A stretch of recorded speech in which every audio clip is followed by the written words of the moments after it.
નમસ્કાર મિત્રો, જય હિન્દ, જય ભારત. સ્વાગત છે તમારું આપણી YouTube channel mister Vijayan fine એજ્યુકેશનમાં. તો મિત્રો, આજે આપણે વાત કરવાના છે કે ગુજરાત રાજ્યના પેન્શનરોને તારીખ 15/8/2026થી પેન્શનમાં જે તોતિંગ વધારો થવાનો છે તેના વિશે. તો હવે ગુજરાત રાજ્યના પેન્શનરોના પેન્શનમાં સૌથી મોટો વધારો જોવા મળવાનો છે. તો મિત્રો, તમે પણ ગુજરાત રાજ્યના પેન્શનધારક છો તો તમારા માટે આ સમાચાર ખૂબ જ અગત્યના થવાના છે. તો તમને સમજાય તેવા સાવ સરળ શબ્દમાં આજે આપણે વાત કરવાની છે. તો સંપૂર્ણ વાત વિગતવાર જાણતા પહેલાં તમને નાની એવી નમ્ર વિનંતી છે કે તમે આપણી ચેનલમાં નવા હોય તો આપણી ચેનલને સબસ્ક્રાઈબ કરી લેજો, કેમ કે આવી કોઈ પણ નવી અપડેટ આવે તે નોટિફિકેશન સૌથી પહેલાં તમને મળી જાય.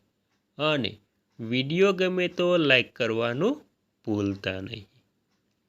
તો મિત્રો, વિગતવાર વાત કરીએ તો ગુજરાત રાજ્યની સેવામાંથી સેવાનિવૃત્ત થયેલા તમામ પેન્શનરોએ જે તેમનું મૂળ પેન્શન છે તેમાં આવતા મહિને એટલે કે ઓગસ્ટ મહિનાથી પેન્શનમાં સૌથી મોટો તોતિંગ વધારો જોવા મળવાનો છે.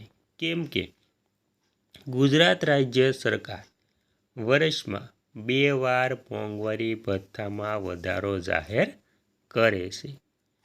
પહેલું મોંઘવારી ભથ્થું 1 જાન્યુઆરી 2026ના રોજથી જાહેર કર્યું હતું. તેમાં 2% વધારો કરી ટોટલ 60% DAR વધાર્યું હતું. તેનાથી પેન્શનરોના પેન્શનમાં અને સરકારી કર્મચારીઓના પગારમાં સૌથી મોટો વધારો જોવા મળી રહ્યો હતો. તેવી જ રીતે પેન્શનરોને પણ જુલાઈ મહિનો એટલે કે જે મહિનો પૂરો થયો છે તે મહિનાનું પણ DAR બાકી છે તેમાં વધારો થશે. તો જે મૂળ પેન્શન છે તેમાં DAR ઉમેરાશે.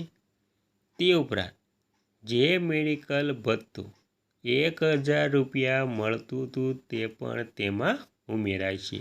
અને જો મેડિકલ ભથ્થામાં વધારો થશે તો તે પણ પેન્શનમાં વધારો થશે. અને આ મેડિકલ ભથ્થું લગભગ 1000થી વધારીને ₹3000 કરવાની માંગ કરવામાં આવી છે. પરંતુ જે મેડિકલ ભથ્થું 1000 રૂપિયા મળે છે તેમાં 3000નો વધારો કરવામાં આવી શકે તેમ છે, પરંતુ હજી સુધી 1000 રૂપિયા મેડિકલ ભથ્થું મળવાનું છે. તો મૂળ પેન્શનમાં DARમાં વધારો પ્લસ મેડિકલ એલાઉન્સમાં વધારો પ્લસ 8મું પગાર પંચ પણ 2026થી શરૂ થઈ ગયું છે. તો જે 8મા પગાર પંચમાં ફિટમેન્ટ ફેક્ટર વધારવાની માંગ પણ કરવામાં આવી છે. જો ફિટમેન્ટ ફેક્ટરમાં વધારો થશે તો પેન્શનમાં આજ સુધીનો સૌથી મોટો તોતિંગ વધારો જોવા મળી શકે છે મિત્રો.